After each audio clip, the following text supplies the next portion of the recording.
I think as long as people believe that independence is the best way forward, and a lot of people do, I'm on the fence, so a lot of you're against, but as long as a lot of people want that to be an issue, you can't just wish it away. No. You know, it's going to have to be central to every Scottish election as long as it's an unresolved issue.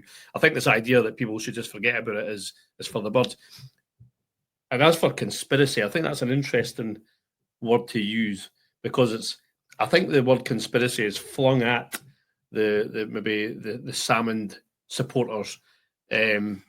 You know, they're alleging a conspiracy, and that immediately conjures up images of tinfoil hats and you know, people who think the moon landings were actually in the Nevada desert. You know, just because they are alleging there was some sort of attempt to corral people into making accusations against Salmond, I don't think that's necessarily a conspiracy. And the actual truth of the matter might lie somewhere in between both camps.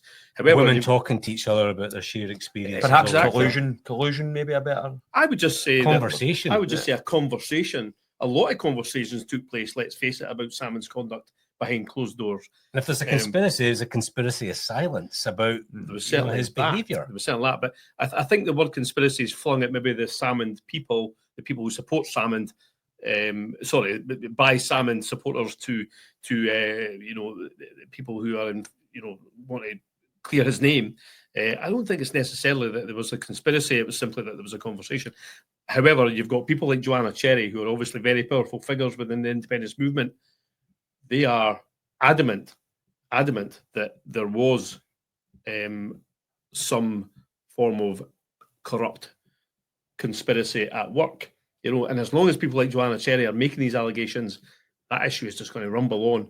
And this court case, if it ever gets to court, will be dynamite. It'll be amazing stuff. You'll have all sorts of stuff coming out, and that'll be great for us as news gatherers. But my word, I can't wait for John's book as well. It'll be a cracker.